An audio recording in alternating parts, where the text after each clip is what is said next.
जय हिंद। देखिए, इजराइल पर आए दिन कभी हिजबुल्ला की ओर से तो कभी हैती विद्रोहियों की ओर से और गाजा के साथ तो उसकी लड़ाई चल ही रही है। इस बीच वो इजराइल जो है वो एक विशेष टेक्नोलॉजी का यूज कर रहा है जिससे वो मिसाइलों का रास्ता ही भटका दे रहा है। इस टेक्नोलॉजी को कहा जाता है जीपीएस स्नूपिंग। जीपीएस स्नूपिंग एक ऐसी टेक्नोलॉजी होती है जो जीपीएस ही आपको गलत रास्ता बताता है जानबूझकर, क्योंकि इजराइल चारों ओर दुश्मनों से ही घिरा हुआ है। यहाँ तुर्की है, सीरिया है, लेबनान है, यहाँ पे गाजा के साथ लड़ाई चल ही रही है। सबसे बड़ा दुश्मन उसका ईरान है। हालांकि तुर्की ये इसराइल का जो सबसे बड़े दुश्मनों में है, जो पावरफुल है, उसमें एक तुर्की है, ईरान है और पाकिस्तान है। ये तीन इसके पावरफुल दुश्मन है। बाकी अरब वालों लोग को तो कुछ समझ में नहीं करता है यहाँ पे। तो देखिए, जीपीएस स्नूपिंग क्या होता है।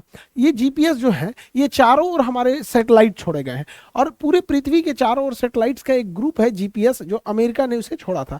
आम पब्लिक से लेके मिसाइल, ड्रोन, सारी चीजें जीपीएस का ही यूज करती हैं, सबसे ज्यादा यूज करती हैं यहाँ पर। इस जीपीएस टेक्नोलॉजी में एनी टाइम हमारे पास कम से कम 3 से 4 सैटेलाइट हमारे ऊपर नजर रखे होते हैं। हम कोई भी डेटा लेते हैं, हमारी दूरी एक जगह से दूसरे जगह कहाँ है, हम 2 जगहों की दूरी नापते हैं, तो हम आसमान से हम इसी सैटेलाइट से घिरे रहते हैं और हमें मोबाइल में इजीली मिल जाता है डेटा।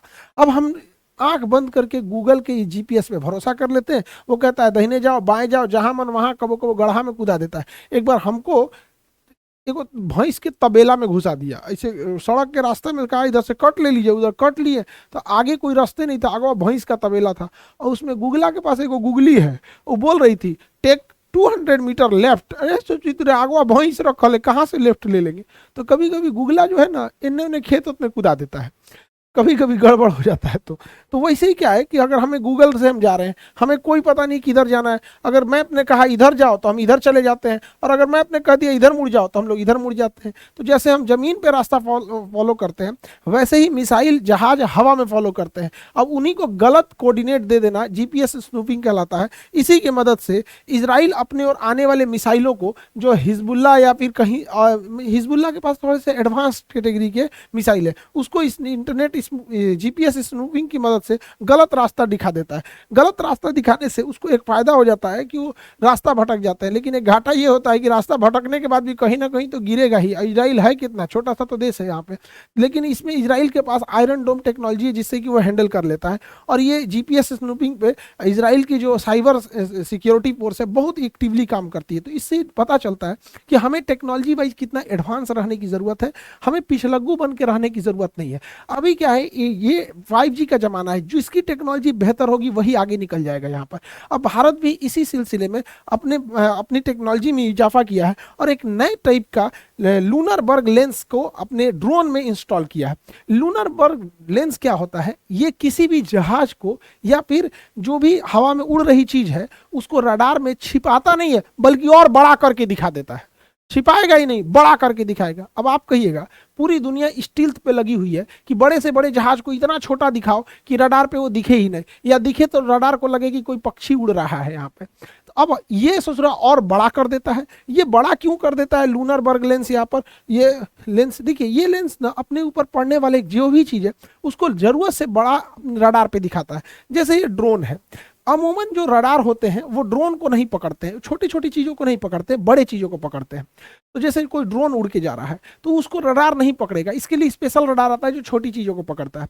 लेकिन अगर हम इस पे लूनर बर्ग लेंस लगा देंगे, इस पे छोटा सा देखिए लगाया गया है, तो ये क्या करेगा, रडार पर इसको बहुत बड़ा साइज में दिखाएगा, जिससे कि रडार पे लगेगा कि कोई जहाज आ रहा है।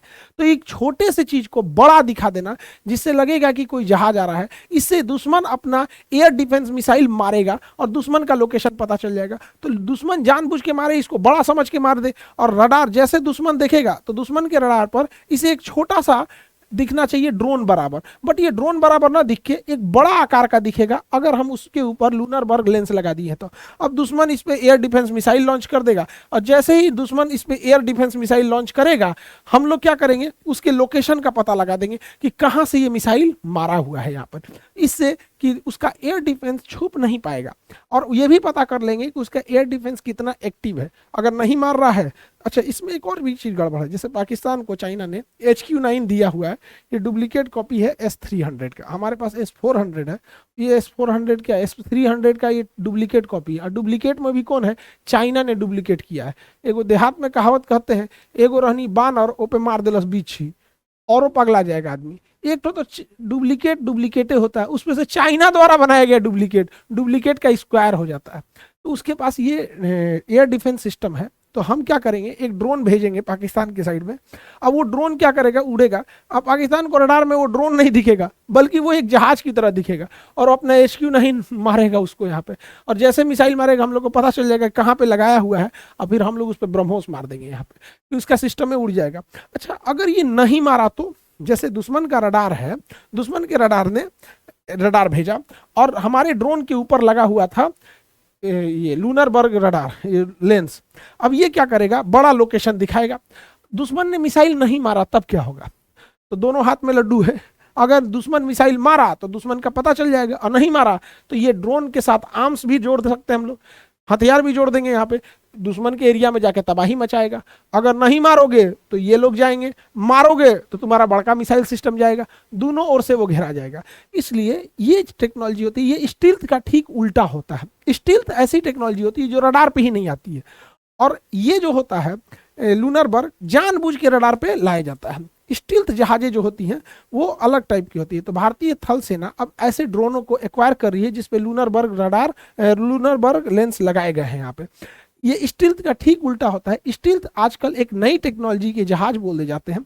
ये क्या होते हैं, इनके ऊपर एक विशेष प्रकार की कोटिंग की जाती है, इनका एरोडायनेमिक स्ट्रक्चर अलग डिजाइन से बनाया जाता है, जिससे कि इन पर रडार क्रॉस सेक्शन बहुत कम आए, और रडार पर एक पॉइंट की तरह ये दिखते हैं। इससे पता नहीं चल पाता है कि ये बड़ा जहाज है या ड्रोन है, या वो भी नहीं दिखते हैं। अगर F-35 की बात करें तो ये इतना स्टील्थ है कि ये एक बार ईरान के जहाज के नीचे उड़ रहा था, ईरान के जहाज को पता नहीं था उसको, बाद में निकल के देखा, इसे कहा देख रहा भैया रडार में तो हमको दिख ही नहीं रहा है।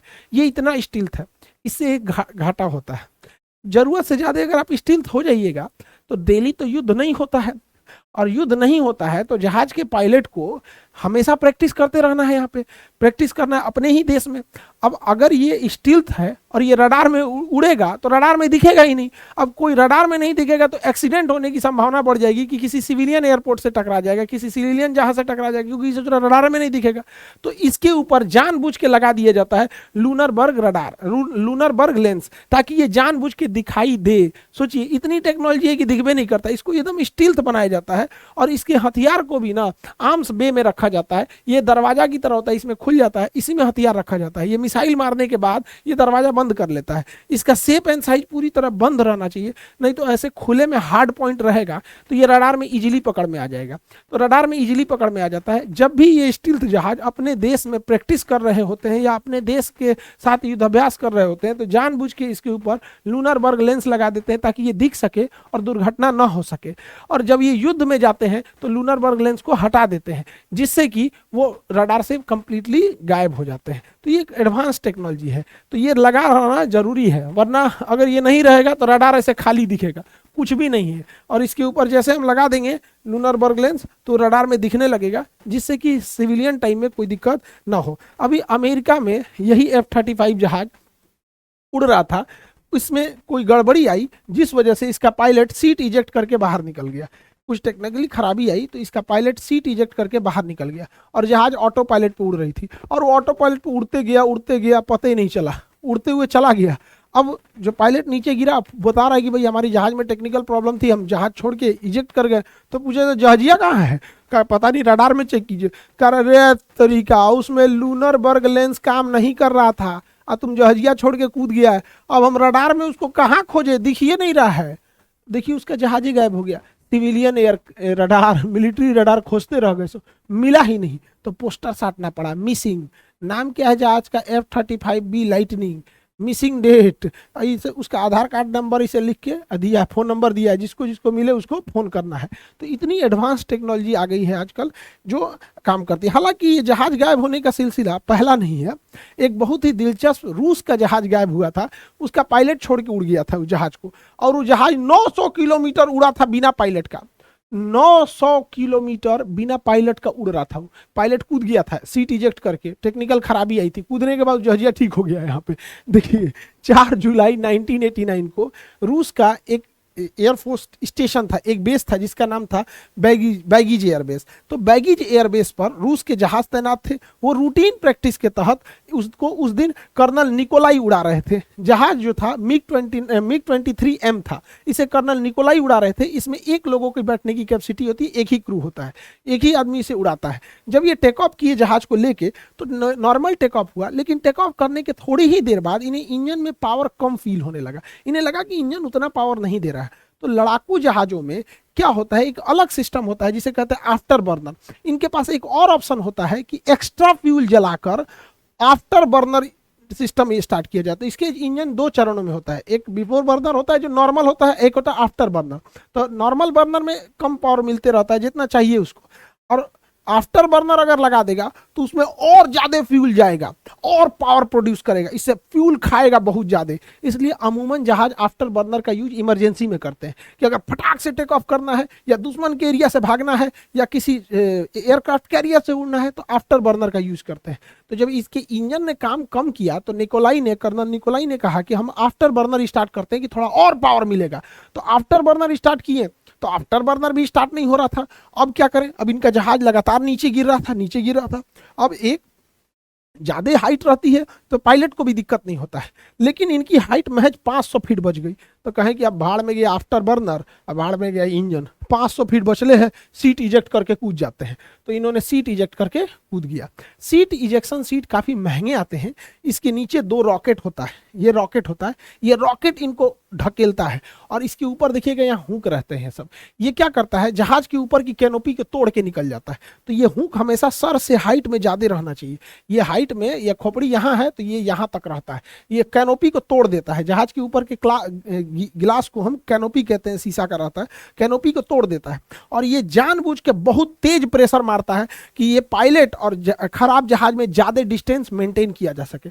और ये रॉकेट इसलिए भी दिया जाता है कि कई बार जहाज शुरुआत में ही टेक ऑफ करने के दौरान ही इंजन उसका फेल कर जाता है, तो उस समय भी अगर पायलट सीट इजेक्ट करता है तो ये रॉकेट इतनी ऊंचाई दे देता है कि पैराशूट वहां से खुल सके और पैराशूट से वो सेफ लैंड कर सके। बिना रॉकेट का कूदेगा तो हो सकता है कि जहाज के बिना रॉकेट का ऐसे छलांग लगाएगा तो हो सकता है इतना तेज में जहाज आता है कि जहाज का विंग सी से काट दे। तो इन्होंने सीट इजेक्ट करके कूद गए और कहे कि अब जा ससुरा, तूने ऑटो पायलट पे लगा के छोड़ दिए कि कहीं ना कहीं तो गिरबे करेगा यहाँ पे।